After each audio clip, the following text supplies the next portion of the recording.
Today's video is all about the Arnold Curvature Map. Let's go.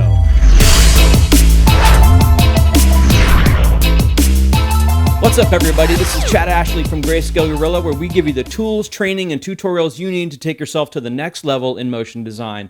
Today's video, we're going to talk all about the Arnold Curvature Map. The Arnold Curvature Map is one of my favorite maps. It allows you to kind of create that wear and tear along edges and kind of that dirt gathering in cracks look. It's super powerful technique. We're going to learn all about it today. Let's get started. Okay, so here we are in Cinema. We have a really kind of unique looking cube here, lots of convex and concave shapes, and we're going to talk about the Arnold Curvature Map. The Arnold Curvature Map is one of my favorite maps, really versatile. It's great for creating wear and tear edges or ceramics or any sort of thing where stuff gathers in corners or gets worn away on edges. So here we have this shape that's really going to help us show that off. I'm going to create a Arnold surface standard material, and I'm going to assign it to our cube. I'm going to open up that shader, and I'm going to grab a curvature map just by typing in my search here, CUR, and already it just kind of finishes it up for me. Put the curvature map into the beauty output, and look at that. We've got awesome curvature happening right here. We're in output mode of convex, which means that it's going to output white on convex shapes, and then it's going to kind of fall off to black wherever it gets concave. We have a different mode. We have concave as well. So it's the exact opposite of that, which is going to give you white in the crevices and black on any sort of flat surfaces. And then we have both, which is a really cool way to kind of handle this.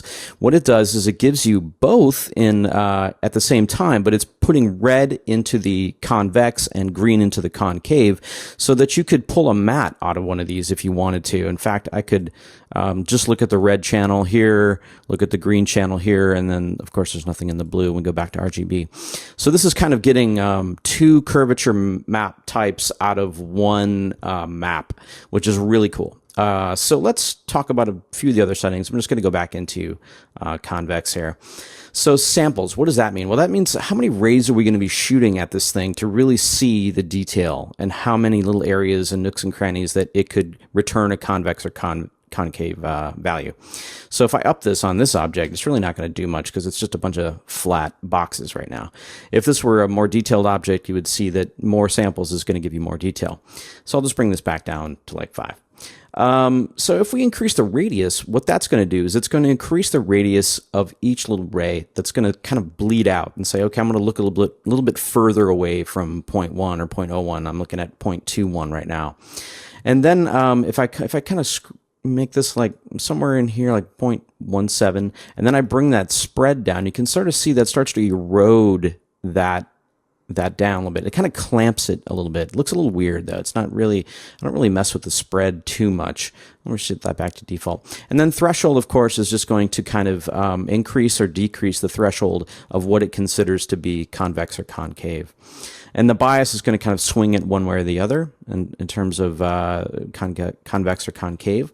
The multiply effect is kind of cool because what that's going to do is it's going to basically just do exactly what you think it would do, just make it stronger. So it's just going to take the effect that it's got right now and make it more contrasty. Let's bring this back to default, and let's bring the samples back to like a 3, and we'll just reset all these back to default. And there we go. And then we've got a trace set, which I don't really use. I think it's for creating really specific areas of an object that you want to use this effect on, or maybe even just the specific ray set. I think it explains it in the manual. I haven't actually used that setting. Self only is usually the only other one that I'll have on, just so that it doesn't actually affect other objects near it. So it's only going to be kind of affecting this one object. So that's kind of it in a nutshell. So what is it good for? I use it all the time for creating wear and tear shaders, and then I also use it to create any sort of objects or materials that have some sort of gathering in nooks and crannies. Ceramic is a good example. So today I'm going to show you how to create a wear and tear texture shader in Arnold, and then also a really cool method for creating ceramics. So let's jump in. Okay, so here we are in Cinema. We've got a really nice, high quality, high detail skull model that is one of my favorite models to mess around with. We've got an Arnold sky providing the light and the reflection using one of the GSG HDRI Collection's Paradise images. So let's build a ceramic shader. So I've got a shader already applied to the skull, and it's just a standard white kind of shader that, you just click on it, creates it for you. So let's start messing around with the curvature. Let's grab a curvature map. And real quick, in the intro, I mentioned the trace set. I did look that up, and actually, a friend of mine, Trevor, told me exactly what this does. It's basically if you want to have different sets of objects basically appear like they're part of the same set. So in subsurface, if you have two separate objects, but they interpenetrate at some point, you want them to feel like they're part of the same volume, they would be part of that same trace set. So the same goes for curvature map as well. So thanks, Internet and Trevor, for that one. So let's just take a look at this curvature map and see what we got here. We're going to have to throw some more samples on this convex. I think probably somewhere in the 10 range, maybe 12 would probably be fine. We probably need to also decrease the radius quite a bit. In fact, I'm going to bring it down to like a 0.03, somewhere in that range. And this is all just going to be for the edges where the enamel kind of pools off, and you see some of that white ceramic shader will pop through. All right, so that one's kind of set. Pull it off to the side here. I'm going to hit Control and drag down. And now I'm going to create my concave version, which I'm just going to look at the output of that. And for this one, I'm just going to increase the radius just a little bit. 0.04, I think, will probably get me where I need to be on that. So with these two set, I'm going to then create a ramp. So I'm going to create a ramp. Oh, but before I do that, these curvature maps are linear, and the ramp is going to expect an RGB, an sRGB gamma. So we're going to have to grab a linearize and change their color space a little bit, or change their gamma rather. I'm going to say input, and I'm going to set this to gamma, and I'm going to set this to 0.454. Oops. 0.454, and let's look at that. Okay, and I'm going to do the same thing, just duplicate this guy out, put him into that one. Now these are ready to go into two different ramps. So let's grab a ramp, and let's put it right here. And I'm going to drag the output of that linearize into the input of this ramp, and then that ramp is just going to go right out to my viewport. So now I can throw some colors in here. I can say, well, I want to create like a green ceramic skull. So I'm going to put like this green material where it's kind of light. And then down here, I'm going to say I want it to be a little bit more saturated. Something in here, let's say. Maybe a little less, something like that. Cool. So this is going to be part of my diffuse map. And now I'm just going to drag this out again. And what's cool about this, putting it in a ramp, is I can actually start to clamp this out or add another color. In fact, I might add like a slightly less saturated version of that, so it gets even a little bit more whiter on the tip of that nose. That's kind of cool. And then maybe a darker green here. You can really start to have some fun with it. That's pretty cool. Actually, I'm kind of digging that. This might actually be exactly what I'm looking for in terms of the look of it. I was going to split it out into two different looks and just try to get something where I liked it there, but I'm kind of digging this. I like having this control right here. I can kind of clamp out those darks. In fact, I can make them a little bit less dark if I want, and create something like this. Okay, so that's looking good. In fact, I'm going to say it's so good that I'm going to abandon this second output I was going to make down here. Okay, so let's throw this into the diffuse color. And now we're going to look at the output of that. And instantly we're already getting a pretty cool look here. I think it's probably a bit too contrasty for my taste, but we can fix that in a second. Let's bring some spec into it. So let's bring the spec up to, I don't know, 0.85. Let's go higher. Let's go 0.9. Why not? Shinier the better. Roughness of about 0.1, something in that range, maybe 0.12. And now we need to turn on Fresnel. And when I turn on Fresnel, I'm going to come down to my refraction tab and actually turn on Fresnel, use IOR, so it's a little bit more physically accurate. So I'm going to do like a 1.6 on this, so it's a little shinier. So now we've got some shiny ceramic going on, but I think it's just the color isn't quite there yet. I think it's too much of that highlight color is coming in, so I'm just going to start to move this down and make this effect a bit more subtle. Yeah, I'm liking that. You can see in here, let me kind of zoom in over on this on the temple here. You get the nice dark colors kind of pooling into these little crevasses, whatever you want to call them. So yeah, so this is looking really good. I'm not sure I would do much more to it. I might add like some imperfections, maybe some scratches or whatnot. But yeah, this is looking really good. It's really a really simple way to create a ceramic shader. So let's now talk about how to create some grunge and some imperfections on the edges, some wear tear kind of a looks. So let's try that. Okay, so here we are. We've got this cool Nikon model. You may have seen this image pop up in the GSG Daily Render Instagram blog. It's this beat up camera that I made here in Arnold, and you can kind of see just like the crazy detail. Let me let this go ahead and finish. You can see the crazy detail we've got going on with this shader. And it's not super complicated, actually. In fact, it's pretty self-explanatory on how it was built. I'm going to run you through the shader and dissect it a bit, and then we're going to make our own really quickly. It won't be quite this detailed, but let's just walk our way back through this. We have a bump map here that's leading into a mix, which is I'm just going to look at that output of this mix material, two different materials coming out. It's actually mixing in the metal material, which is this kind of dirty metallic surface, which in itself already has some grunge and dirt and stuff. And then it's also mixing into this red paint, which has a little bit of bump and a little bit of that, maybe it's been painted a few layers a few times over the years. Let's kind of zoom out a little bit so we can see a little bit more of this. So yeah, those are the two different materials that the curvature map is mixing into. So what does that look like? What does that mat look like that it's mixing? Well, it's this. This is the mat that's being generated from the curvature maps to mix between those two different materials.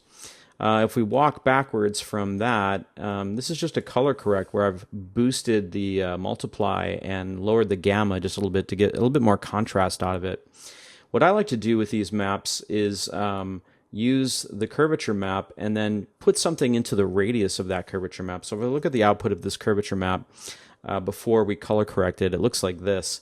And before the before the curvature map at all, the clamp node looks like this. So I'm mixing in all of these different scratches and grunges and whatnot, and then I'm piping them into the radius of my curvature map. Now my curvature map, if I unplug the radius and I look at this, you're going to see this is a radius that I liked. It had a pretty wide radius. I think it's 0.1 it says right here. So if you look at my clamp node that I put in here, I made sure that my min was going to be a minimum of 0.001 and my maximum was going to be 1. So I'm going to get anywhere in this texture where it's white, it's going to be a maximum of 1 and the minimum of 0.001. So if I bring this back into, if I look at this clamp, this is what it looks like. If I pipe it into this curvature map, into the radius attribute and look at that, you can see if I start to mess around with this clamp, I'm going to start to clamp down the radius. So now I'm clamping down the entire thing, tightening it up, but it doesn't look that cool. So what I did is I kind of left it out at 1 to kind of give it a more broad radius, make it look like it's been beat up a lot. If you don't want to make it look like it's been beat up hardly at all, you could kind of start to clamp these numbers down and maybe even bring it down to like 0.09. You could go a lot lower, probably like 0.02, and now we've really clamped it down, so that radius is now really, really tight. And we can see what the output of that looks like. Let's go to the very end of our shading network.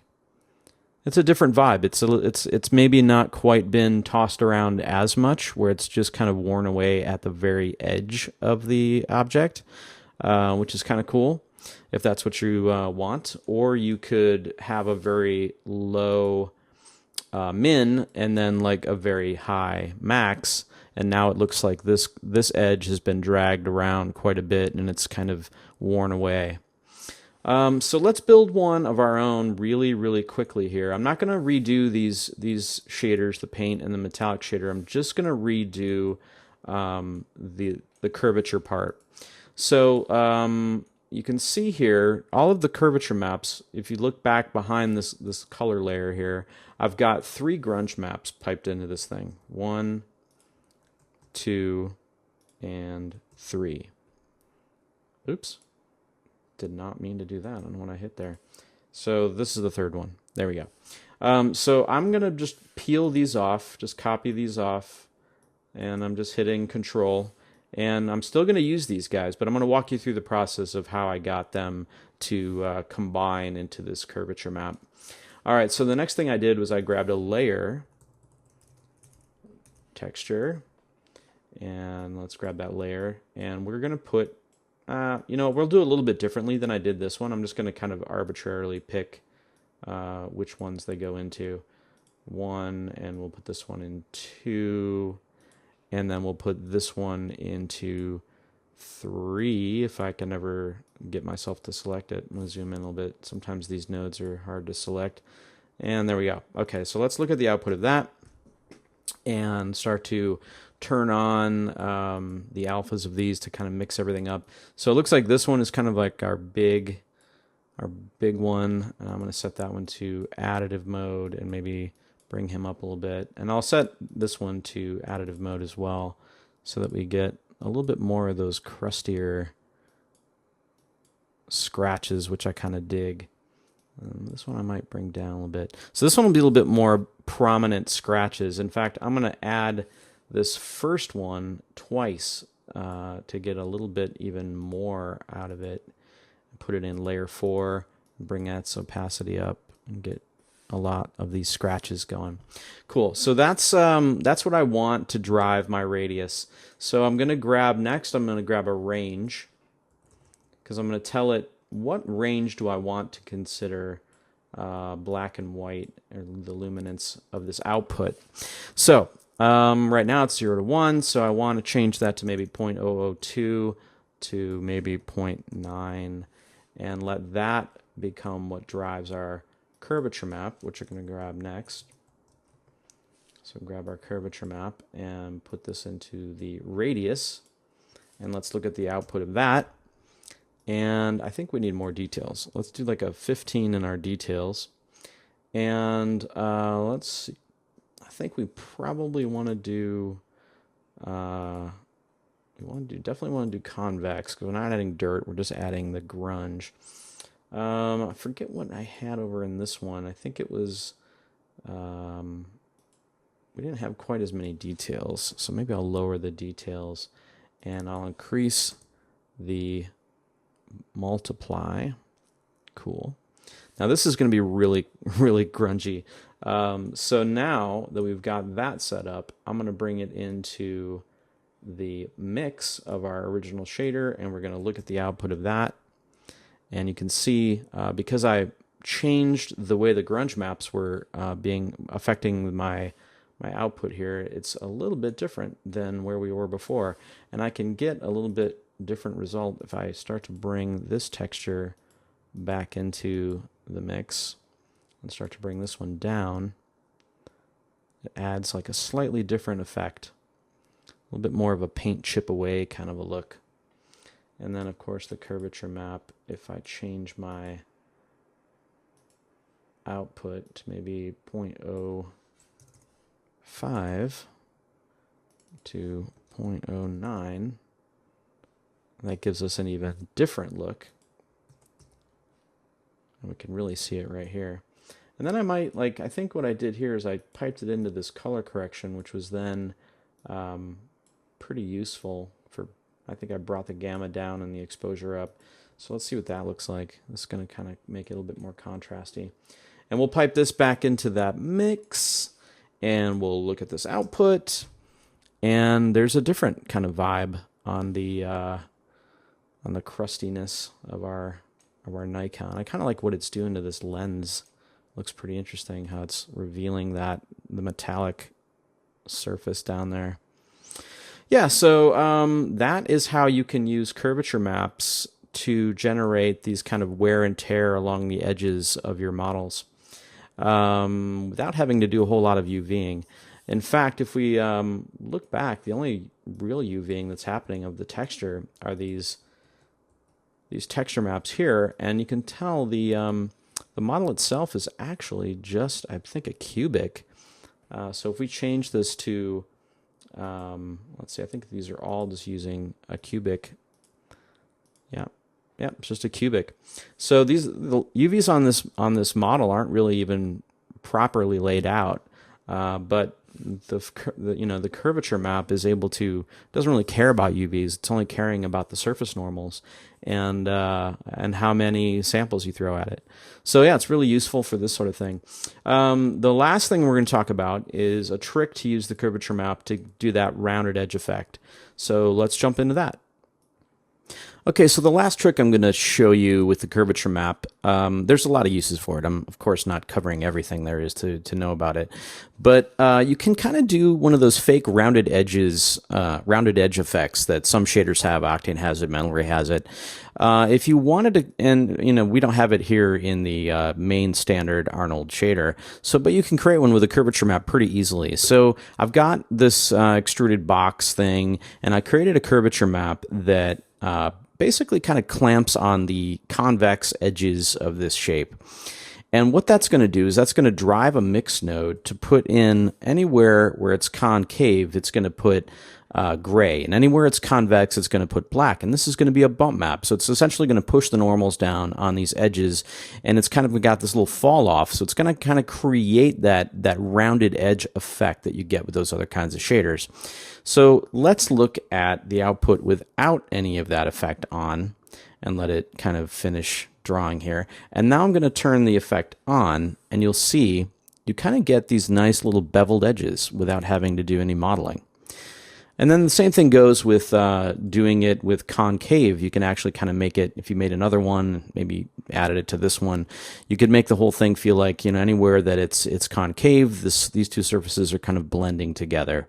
So it's kind of a cool effect to use in a bump. I wouldn't recommend it getting really close to the model looking at this, because it is a fake effect. So if I get really close, the effect will kind of fall apart a little bit.